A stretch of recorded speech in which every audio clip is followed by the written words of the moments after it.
परमात्मने नमः। तीसरा अध्याय।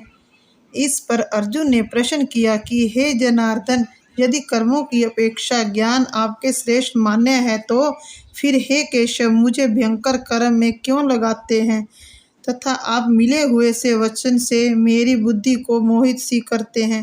इसलिए उस एक बात को निश्चय करके कहिए कि जिससे मैं कल्याण को प्राप्त हों। इस प्रकार अर्जुन के पूछने पर भगवान श्री कृष्ण महाराज बोले, हे निष्पाप अर्जुन, इस लोक में दो प्रकार की निष्ठा मेरे द्वारा पहले कही गई है।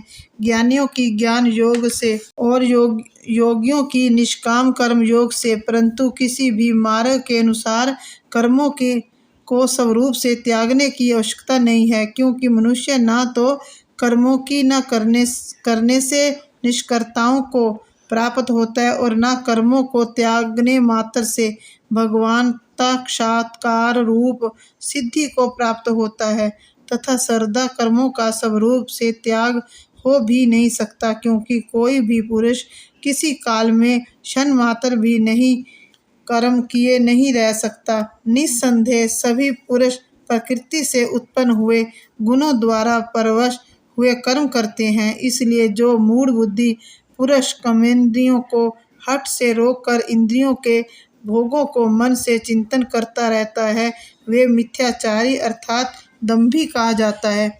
और हे अर्जुन, जो पुरुष मन से इंद्रियों को वश में करके अनासक्त हुआ कर्मेंद्रियों से कर्म योग का आचरण करता है, वे श्रेष्ठ है। इसलिए तू शास्त्र विधि से नियत किए हुए स्वर धर्म रूप को कर्म को कर, क्योंकि कर्म ना करने की अपेक्षा कर्म करना श्रेष्ठ है, तथा कर्म ना करने से तेरा शरीर निर्वाह भी नहीं सिद्ध होगा।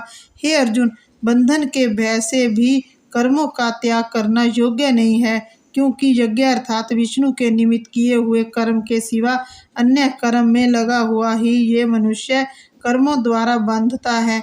इसलिए हे अर्जुन, आसक्ति से रहित हुआ उस परमेश्वर के निमित्त कर्म का भली प्रकार आचरण कर। कर्म ना करने से तू पाप को भी प्राप्त होगा, क्योंकि प्रजापति ब्रह्मा ने कल्प के आदि में यज्ञ सहित प्रजा को रचकर कहा कि इस यज्ञ द्वारा तुम लोग वृद्धि को प्राप्त होवो, और ये यज्ञ हम तुम लोगों को इच्छित कामनाओं के देने वाले होवें, तथा तुम लोग इस यज्ञ द्वारा देवताओं की उन्नति करो, और हे देवता लोग तुम लोगों की उन्नति करें। इस प्रकार आपस में कर्तव्य समझकर उन्नति करते हुए परम कल्याण को प्राप्त होवोगे, तथा यज्ञ द्वारा बढ़ाए हुए देवता लोग तुम्हारे लिए बिना मांगे ही प्रिय भोगों को देंगे। उनके द्वारा दिए हुए भोगों को जो पुरुष इनके लिए बिना दिए ही भोगता है, वे निश्चय चोर है। कारण कि यज्ञ से श्रेष्ठ बचे हुए अन्न को खाने वाले श्रेष्ठ पुरुष सब पापों से छूटते हैं, और जो पापी लोग अपने शरीर पोषण के लिए ही पकाते हैं, वे तो पाप को ही खाते हैं, क्योंकि संपूर्ण प्राणी अन्न से उत्पन्न होते हैं, और अन्न की उत्पत्ति वृष्टि से होती है, तथा वृष्टि यज्ञ से होती है, और वे यज्ञ कर्मों के उत्पन्न होने वाला है, तथा उस कर्मों को तू वेद से उत्पन्न हुआ जान, और वेद अविनाशी परमात्मा से उत्पन्न हुआ है। इससे सर्वव्यापी परम अक्षर परमात्मा सदा ही यज्ञ में प्रतिष्ठित है। हे पार्थ, जो पुरुष इस लोक में इस प्रकार चलाए हुए सृष्टि चक्र के अनुसार नहीं वर्तता है, अर्थात शास्त्रानुसार कर्मों को नहीं करता है, वे इंद्रियों के सुख को भोगने वाला पापायु पुरुष व्यर्थ ही जीता है। परंतु जो मनुष्य आत्मा ही में प्रीति वाला और आत्मा ही में तृप्त तथा आत्मा में ही संतुष्ट होवे, उसके लिए कोई कर्तव्य नहीं है, क्योंकि इस संसार में उस पुरुष का किए जाने से भी कोई प्रयोजन नहीं है, और ना किए जाने से भी कोई प्रयोजन नहीं है, तथा इसका संपूर्ण भूतों में कुछ भी सर्वार्थ का संबंध नहीं है, तो भी उसके द्वारा केवल लोक हितार्थ कर्म किए जाते हैं। इससे तू अचानक अनासक्त हुआ निरंतर कर्तव्य कर्म का अच्छी प्रकार आचरण कर, क्योंकि अनासक्त पुरुष कर्म करता हुआ परमात्मा को प्राप्त होता है। इस प्रकार जनकादि ज्ञानी जन भी आसक्ति रहित कर्म द्वारा ही परम सिद्धि को प्राप्त हुए हैं। इसलिए तथा लोक संग्रह को देखता हुआ भी तू कर्म करने को ही योग्य है, क्योंकि श्रेष्ठ पुरुष जो जो आचरण करता है अन्य पुरुष भी उसके ही अनुसार बरतते हैं। वे पुरुष जो कुछ प्रमाण कर देता है लोग भी उसी के अनुसार बरतते हैं। इसलिए अर्जुन, यद्यपि मुझे तीनों लोकों में कुछ भी कर्तव्य नहीं है तथा किंचित भी प्राप्त होने योग्य वस्तु अप्राप्त नहीं है, तो भी मैं कर्म में ही बरतता हूँ, क्योंकि यदि मैं सावधान हुआ कदाचित कर्म में ना बरतूं तो हे अर्जुन, सब प्रकार से मनुष्य मेरे बर्ताव के अनुसार वर्तते हैं, अर्थात बरतने लग जाएं, तथा यदि मैं कर्म ना करूं तो ये सब लोग भ्रष्ट हो जाएं और मैं वर्ण संकर का करने वाला हूं तथा इस सारी प्रजा का हनन करूं, अर्थात मारने वाला बनूं। इसलिए हे भारत, कर्म में आसक्त हुए ज्ञानी जन जैसे कर्म करते हैं वैसे ही अनासक्त हुआ विद्वान भी लोक शिक्षा को चाहता हुआ कर्म करे। ज्ञानी पुरुष को चाहिए कि कर्मों में आसक्ति वाले ज्ञानियों की वृद्धि में भ्रम अर्थात कर्मों में अश्रद्धा उत्पन्न ना करे, किंतु समय परमात्मा के स्वरूप में स्थित हुआ और सब कर्मों को अच्छी प्रकार करता हुआ उनसे भी वैसे ही करावे।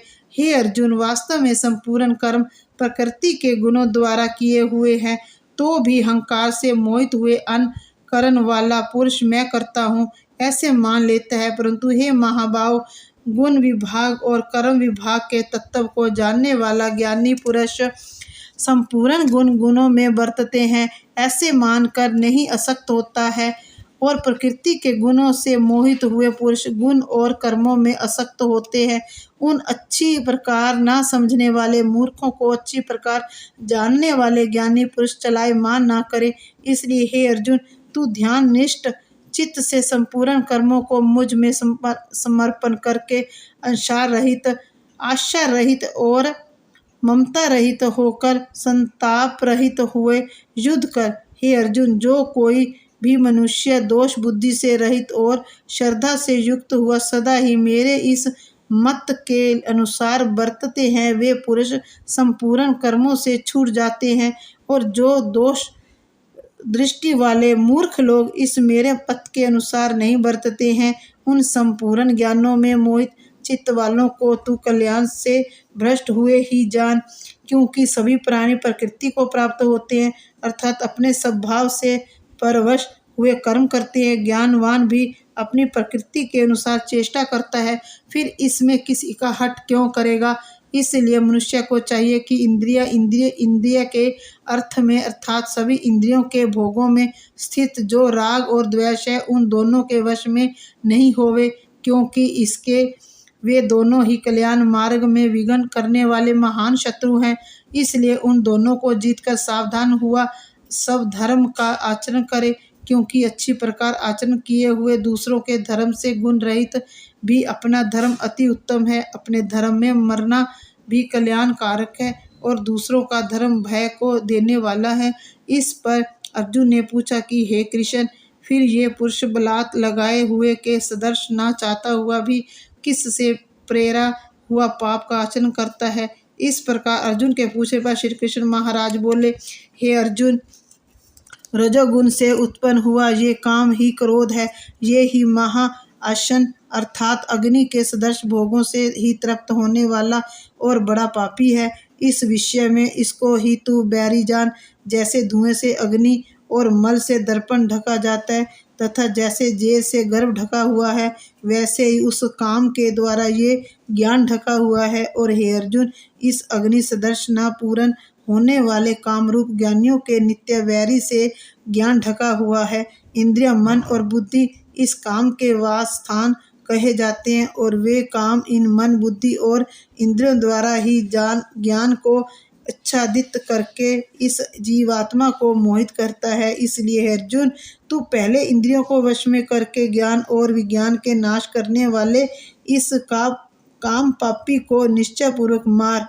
और यदि तू समझे कि इंद्रियों को रोक कर काम रूप वैरी को मारने की मेरी शक्ति नहीं है, तो तेरी ये भूल है, क्योंकि इस शरीर से तो इंद्रियों को पर श्रेष्ठ बलवान और सूक्ष्म कहते हैं, और इंद्रियों से पर मन है और मन से भी पर बुद्धि है, और जो बुद्धि से भी उत्पन्न है वे आत्मा है। इस प्रकार बुद्धि से पर अर्थात सूक्ष्म और सब प्रकार बलवान और श्रेष्ठ अपने आत्मा को जानकर बुद्धि के द्वारा मन को वश में करके हे महाभाव अपनी शक्ति को समझकर इस दुर्जय काम रूप शत्रु को मार। अतिश्री भगवत गीता रूपी उपनिषद एवं ब्रह्मा विद्या तथा योग शास्त्र विषय श्री कृष्ण और अर्जुन के संवाद में कर्म योग नाम तीसरा अध्याय समाप्त।